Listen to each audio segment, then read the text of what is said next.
according to a new study, a first of its kind study by CanTrust Index on Black Canadians. 35% believe that most people can be trusted compared to 49% of the general population. And the findings also show that the results are primarily driven by low trust issues among young people. Less than 24% believe, quote, most people can be trusted. In addition, commitments to diversity rank high among Black Canadians. The bottom line is where trust can be achieved and maintained, perhaps, is a sign towards some real change here. Joining me to talk more about this on our Realities of Racism panel, I'm joined by Bumni Adeoye. She's the Senior Vice President at Proof Strategies. Camille Dundas also joins us, Editor-in-Chief of BuyBlacks.com. It is wonderful to have both of you on the program today. Hi. Hi, thanks for having us. Absolutely. Bumni, I want to start with you first. Let's talk a little bit more about these findings. What stands out the most to you in this survey? I would say that what the survey did actually was confirm, I think, a lot of what Black Canadians actually either understood or instinctively feel. So there was nothing that stood out that was shocking as a Black Canadian myself. I wasn't shocked to see that 35% of Black Canadians and even less, of younger Black Canadians felt that most people can be trusted. Mm-hmm. Camille, what do the findings say to you then in terms of what you're tracking and what you're hearing?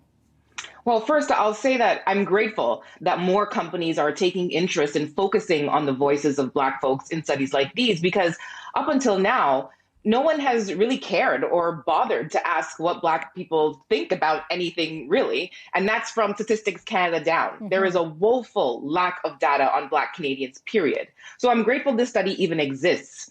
What I found noteworthy is that the people in this study over-index on being older and being located in Ontario. Mm-hmm. So there's a gap there in terms of representation from Black Canadians in the prairies, the Maritimes, and even Northern Ontario, which really just goes to show why we need even more funding into studies like these.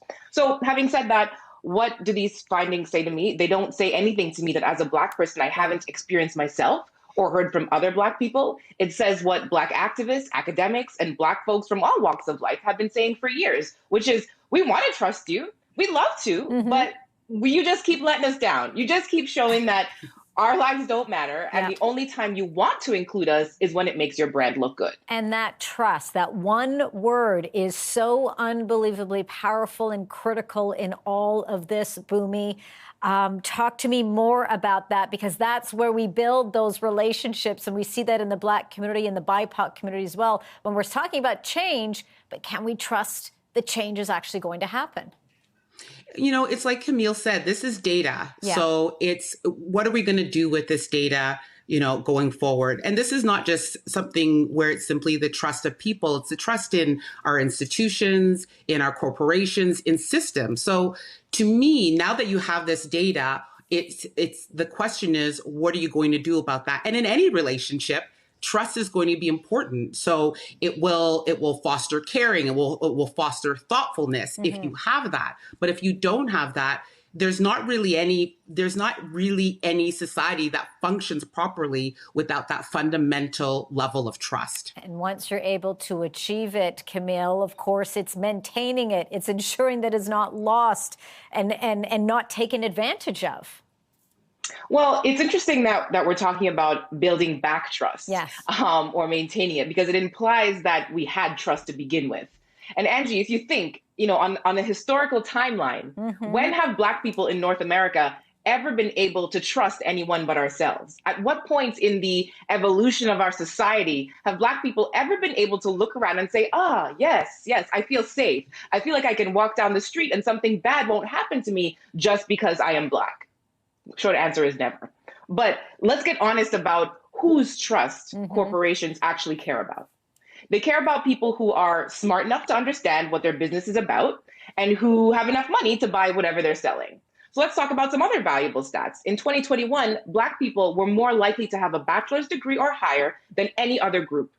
The spending power of people of color is also growing exponentially. So what does that mean? Angie, that means we're taking up space in places we have been previously excluded from, and we are laying the foundations for generational financial stability. And you know what else? The Black Lives Matter movement has ignited a major culture shift And what I mean by that is our patience for swallowing corporate branding BS is getting thinner and thinner. And we got options. The great resignation is upon us. Black people are starting our own businesses at a rapid pace. So if corporations don't want to invest in gaining our trust, it's really their loss.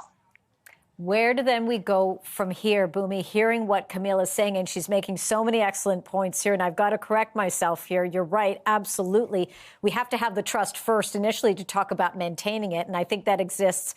I can speak sort of from my own experience as a South Asian woman. Where was that trust? We don't know. As Black women yourself, you're asking that same question. So, Bumni, where do we go from here? We've got the information, we've got the data, we've got this first study, which is finally a first step critical element here. But what's the next step, the next important, trustful, real step forward? It has to be more than conversations. Yeah. It definitely needs to be backed up by action. It's exactly what Camille said.